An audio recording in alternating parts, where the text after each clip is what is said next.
Utility Service Board for October 23rd, 2024. Please reflect in the minutes that the meeting was properly advertised. Now let's go to our Pledge of Allegiance. Allegiance to the flag of the United States of America and to the republic.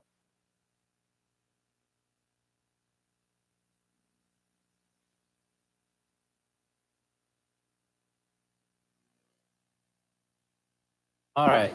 Normally we start meetings with the opportunity for public comment. I see many members of the utility, none from the public, so we will go on to our approval of minutes from October 9th, 2024. I'm assuming folks have read those and are ready. Any questions or comments related to the minutes? Do I hear a motion?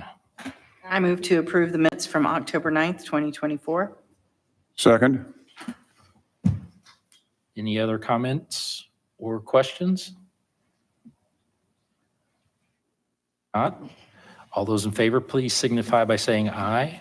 Aye. Do I need to approve since I'm the... Aye? Okay. All right. Next is the resolution 2024-10, recommending the establishment for a water service rate district and rates and charges for the use and services provided by the Waterworks utility to the LEAP district. I would like to ask Scott Miller to approach the bench and just have a brief discussion about the rates that will be set for the LEAP district in our area. Good afternoon, members of the board. Scott Miller with Baker Tilly. Real quick presentation for you regarding the calculation of the rates for LEAP. As you know, we've been working for a while now on determining costs of projects and costs of operating the facilities.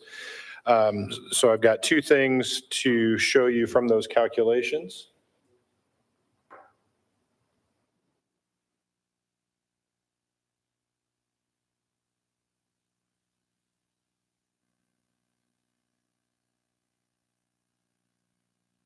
First is the calculation of the availability fee. And you can see right here in the middle of the page, we're assuming $5,200 per EDU for the availability fee, slightly more than the fee for the existing civil system. And then as far as the rates and charges for water usage go, we've got three different components that will make up the rate in the LEAP district. The first part is the capital rate, which will fund the financings that will be taken out both by Lebanon and by Citizens Energy Group to pay for the cost of the improvements. Then we have the second part of the rate, that is the commodity rate. This is the wholesale rate from Citizens itself for actually purchasing the water from them. And then last, the third component is the rate for operation, maintenance, and replacements that Lebanon will incur to operate the facilities, take care of tanks and pumps and all those sorts of things. Add those all together, and we're at an $8 rate per 100 cubic feet for water sales in just the LEAP district. The rates to the civil system will remain the same as they are right now. With that, if there are any questions, happy to answer those. No questions. I'll ask our counsel, Jeff Jacob, to read our resolution. Thank you. This is Resolution 2024-10, a resolution recommending the establishment of a water service rate district and rates and charges for the use and services provided by the Waterworks utility to the LEAP district. Whereas the city of Lebanon, Indiana owns and operates through its utility service board a municipal water utility known as Lebanon Utilities for the purpose of providing safe, reliable, and efficient water utility services in and around the city pursuant to Indiana Code 8.1.5. as amended, and other applicable provisions of Indiana law. And whereas the Common Council of the City of Lebanon, based upon recommendations from the board, periodically evaluates and adjusts fees and charges to ensure sufficient revenue to cover the expenses of the utility, including the maintenance and expansion of the waterworks system in order to serve new customers and newly annexed areas and improve the waterworks system for existing ratepayers. And whereas the Indiana Economic Development Corporation has established the Limitless Exploration Advanced Pace Research and Innovation District, consisting of approximately 11,000 plus acres of real property within and proximate to the city. And whereas the LEAP district is defined in the depiction attached to Exhibit A and the legal description attached as Exhibit B, and which may be further amended and described by the city council. And whereas the city previously established a water rate district under the City of Lebanon Ordinance 2022-22 to ensure equitable distribution of costs for water services among the current users within the city. And whereas it has been determined that the LEAP district has distinct water infrastructure needs, population density, water volume demand, and water service delivery costs that necessitate the establishment of a new water rate district separate from the civil water rate district. And whereas in anticipation of the development of the LEAP district, the city, through the board, entered into a water supply agreement with the Board of Directors for Utilities of the Department of Public Utilities for the City of Indianapolis, or Citizens Water, which provides that Citizens will supply the utility with up to 25 million gallons per day of wholesale water service to the city and the LEAP district. And whereas the board has obtained an estimated cost from the engineering advisor for the construction of infrastructure necessary to receive secondary water source from Citizens and service the LEAP district. And whereas the existing rates and charges for services provided by the utility do not generate revenue sufficient to construct and maintain the waterworks system for the LEAP district in a sound physical and financial condition, and therefore the current rates and charges would not be reasonable and just within the meaning of Indiana Code 81538. And whereas the board has commissioned an analysis from its financial advisor, Baker Tilly, to determine in a reliable and efficient manner the appropriate rates and charges for the LEAP district and how the revenues shall be collected from the respective users of the LEAP district. And whereas based upon the findings of the Baker Tilly report, the board has adopted this resolution 2024-10, recommending the creation of a new water rate district for the LEAP district and approval of the proposed rates and charges to the city council. And whereas pursuant to the act, the city may by ordinance establish just and equitable fees for services rendered to the water utility, including the establishment of rate districts and the collection of fees to ensure operation of the utility in a sound financial condition. And whereas the utility has been exempted from the jurisdiction of the Indiana Utility Regulatory Commission. Now therefore be it resolved by the Utility Service Board of the City of Lebanon, Indiana, that it recommends the Common Council City of Lebanon, Indiana approve the creation of the LEAP Water District and adopt the proposed rates and charges as described by the Baker Tilly report as follows. I will summarize those in that Mr. Miller set out the meat of those. Suffice it to say that the consumption per month is $8 per cubic feet, and the availability fee is $5,200 per EDU for all users, as indicated. In essence, other than the meter rate difference, this the remainder of this tracks what is known as the Lebanon Civil Rate Water Rate District Ordinance in all other respects. So I'm happy to go through that and talk about all of those sections, but those basically talk about service trip fees, hydrant meter rental, et cetera. After hours fees, which match our current ordinance. Happy to answer any questions. Questions or comments?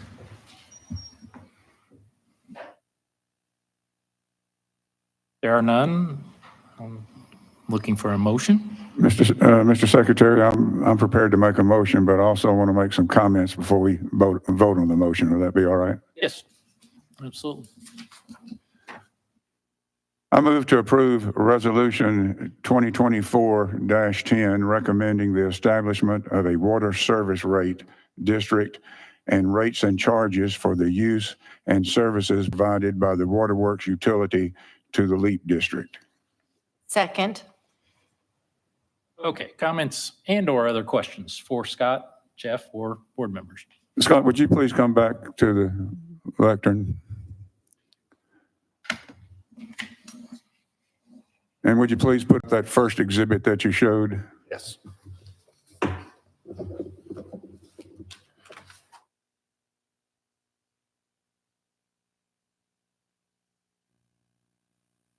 Now, on that exhibit, you'll see a line item that says maximum availability fee per EDU of $22,265.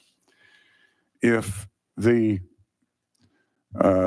developers and companies within LEAP paid their full share of the system, this would be the availability fee they would pay.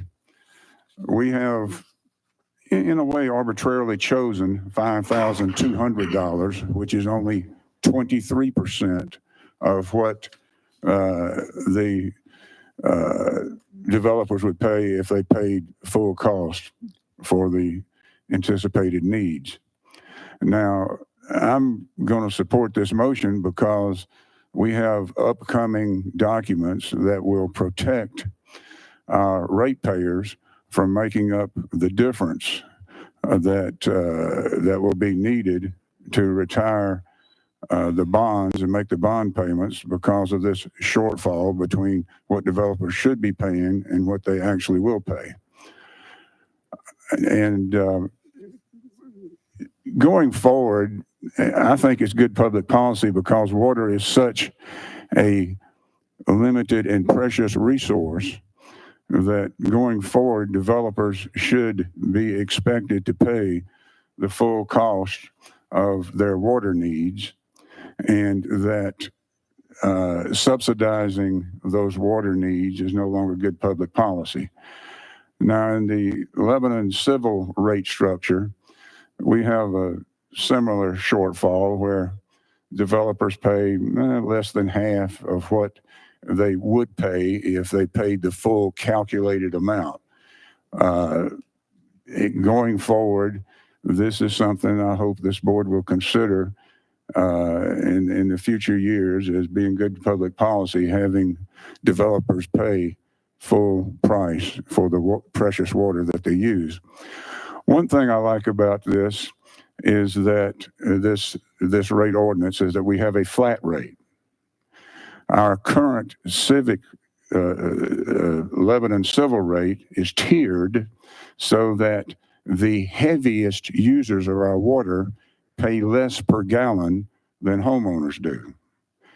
And that, in my mind, is good public policy if everybody was in the pool together and paid the same rate, because they would have the same incentive to protect and efficiently use our precious resource. Going forward, hopefully this board will consider what I think is good public policy and having developers pay in the way of availability fees the full amount that they should to use a precious water resource. So I just wanted to take this opportunity to make those 2 points about what I think is good public policy, and I, in the future, welcome earnest discussion by all parties on what they think is good public policy. But I do intend to support this motion because the way the entire bond payments and supporting documents will be, I have been promised, will be written, the ratepayers will be protected against their rates, their utility bills paying for the shortfall. Now, Lebanon citizens will be paying for the shortfall because the shortfall will be paid through tax monies either received by or funneled through the Indiana Economic Development Corporation, and a relatively small portion of that amount will come from Lebanon ratepayers. But it's not good public policy for our utility bills on top of that tax money be used to make up the difference. So those are my comments. Thank you, Mr. Secretary. Other comments? One clarification, or just one thing I want to make sure of is to say is this is an entirely new water rate district. It will not impact our current utility rates, and that's how it's set up. And our rates will not be impacted, nor capital expenditures. And the benefit to this is some of this water that will be delivered to Lebanon will be available for use for the citizens of Lebanon. And I just think this is a very good resolution and a very good outcome for bringing water to the LEAP district, because it is, like Aaron said, a precious resource, and we're bringing lots of it here, hopefully for the betterment of our community. With that said, we'd like to have a vote on our resolution. All those in favor signify by saying aye. Aye. Those opposed? All right, next agenda item, BF&S Chicago Street Improvements Preliminary Study. Ryan has bailed out this weekend, sending Bobby, so you have at it, Bobby. Thank you. This is a request to approve the Chicago Street Water Plant Improvement Preliminary Study. This study will evaluate potential options and budget. The list of improvements to be studied include the following: replacement of the backwash holding tank, replacement of the well house located adjacent to the backwash holding tank, and installation of a bulk water station.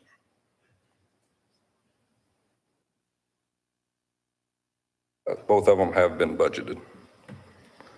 Any questions or comments? I talked to Ryan about this some, Bobby, but it's a old facility we got some leaks in it, and it looks like it's just something that I guess the passage of time has made necessary. Is that the way you look at it? Yeah, it's in pretty bad shape. As when we backwash, we can't do a full backwash because it fills up too much. So we have to scale it back. The bigger tank, we can do a full backwash, and then a new well house is definitely needed. But John's got some comments. Yeah, I just wanted to, so when Ryan and his staff kind of first approached BFS with a problem at the backwash holding tank, it wasn't that surprising. I think that tank's been in service for well over 60 years. It probably part of the original lime soda building, soda softening building. So it's brick. It is beginning to come apart. When I was first approached about it, I mean, not knowing the volume issues, it was, well, this could be an easy fix. We can probably put a tank within a tank. But the reason for studying it before jumping into something is to try to figure out, okay, how do we keep this operational as long as we can while giving better volume for better performance in the future? And then as we look at it, it's hard to tell what other problems we might uncover, with the well house being one of them. The well house literally leans up against, it's another brick building that leans up against the backwash holding tank. So it's probably in worse shape. I would say the well house is in worse shape than the actual tank itself. The bulk water storage station is something that I know staff and Ryan have talked about for a long time. Currently, the way bulk water is handled is, somebody needs to fill up their tanker to fill up a pool. They drive to the wastewater treatment plant. They knock on the door. Somebody comes out. Staff has to go out, fill them up, get payment, record everything. This would replace that with a 24-hour-a-day facility where you go over, swipe your credit card, and you can get bulk water. So those are the things we're going to look at, study, make sure that we have the right project before we just kind of jump into a repair or a fix that wouldn't actually solve a long-term problem. So one of the outcomes potentially, though, is a new tank that has greater volume if we don't have enough volume now. Correct. Okay. John, quick question. As far as I know, we haven't got the exact age on this tank. I mean, this plant is so old that it's hard to date things. It's probably pre-1960s. Is that right? Yeah, it might be back to the 30s. So you've definitely got your useful life out of this tank, probably doing multiple different things over its life. Sanders fully appreciated. This tank. I'm That's, sure. I would say it's at about zero right now. All right, other questions or comments for Bobby or John? If not, I'll take a motion. I move to approve the Chicago Street Water Treatment Plant Improvements Preliminary Study with Butler, Fairman, and Seifert for an amount not to exceed $23,800. Second? Other comments or questions? If not, we'll move to a vote. All those in favor signify by saying aye. Aye. Any those opposed? All right, next agenda item. Come on back, Bobby, come on back. Chicago Street well number 4 lining. This is a request for approval for Peerless Midwest to line Chicago Street well number 4. There's a hole in the casing that could introduce bacteria to the well. During the evaluation from another well contractor, it was recommended to abandon the well and drill a new one. After updating the utility board, a decision was made to get a second evaluation from Peerless Midwest. This request would allow for the lining repair based on Peerless evaluation. And this item was budgeted under line item 12 in the budget.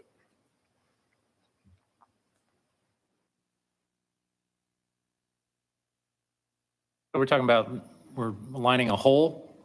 What's it?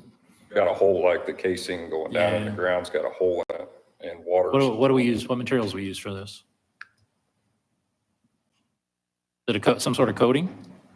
Oh, it'll be a whole new.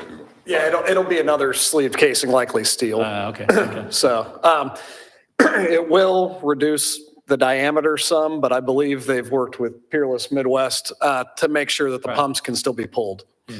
So still be able to maintain it, shouldn't really lose any flow. Definitely the best alternative. Going to a whole new well, there's all kinds of different setback requirements, things like that. It's not uncommon. We've had this in the Sugar Creek well field as well, where we have to, re-sleeve a casing. I feel like Ryan brought us up to speed on this in a different or prior working session. Yep. Other questions or comments? All right. Do I hear a motion? I move to approve the quote from Peerless Midwest to repair the Chicago Street well number 4 for an amount not to exceed $30,278. Second? There are no other questions or comments. All those in favor signify by saying aye. Aye. Those opposed? Oh, aye, I'm sorry. All right. Next. Thanks to Bobby Yeah. coming out. It's a refreshing change from Ryan. We love hearing from Ryan. He's got some good staff behind him there. We Yeah. appreciate it. Thank you. Bobby, you're pretty good. You might get invited back. All right, next sewer lining change order. Cameron, come on down. Good evening. This is a request for the approval of change order as part of the ongoing sanitary sewer lining project. Additional work is in response to a sewer main break the collections department repaired in September. This section will be lined, laterals replaced, and manholes will be rehabilitated.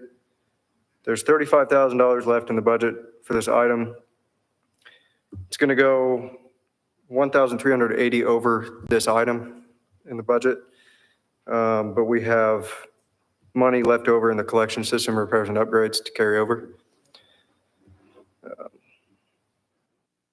This is a request to approve Miller Pipeline change order.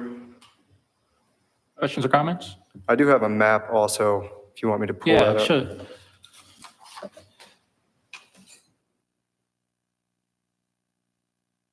It's going to go from 2126 manhole structure to 2127, and then finish up at 2128. This will also help when they rehab the structures. 2127 actually is a brick structure. And when we were repairing that line on September 14th, we were going to get in the structure to put a plug in to slow the flow down, but a couple of the bricks started falling in of the structure. So it was not safe to enter. Pretty old sewer there anyway. When did this break occur? Was it on a weekend or? It was brought to our attention on Friday, September 13th, and we got to the repair on September 14th. Right, so I just, I learned that that your crew and with other folks' help turned out on the weekend to take care of this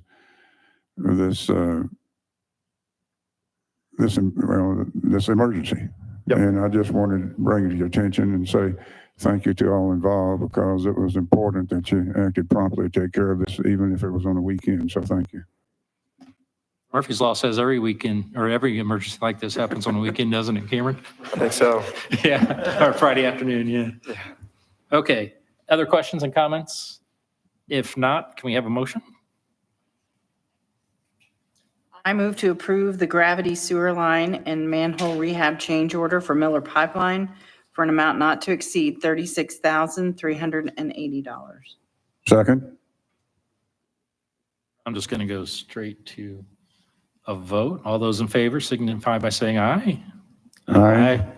Any opposed? All right. Cameron's back on. Sewer collections, ARV replacement. Yep, so this next request is for the approval of Bowen Engineering to replace 7 air release valves on the existing force main for the north side lift station.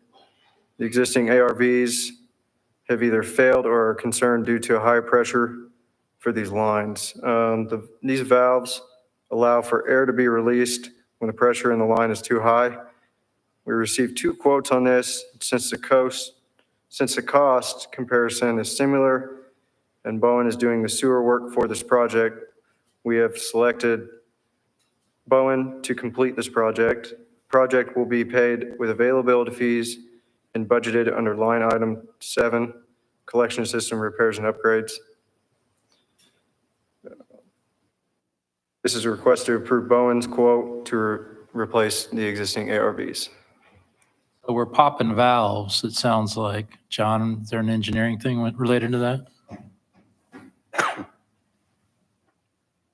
Yeah, so what these air release valves do on the force main is they sit at the high point, and as the pressure builds up.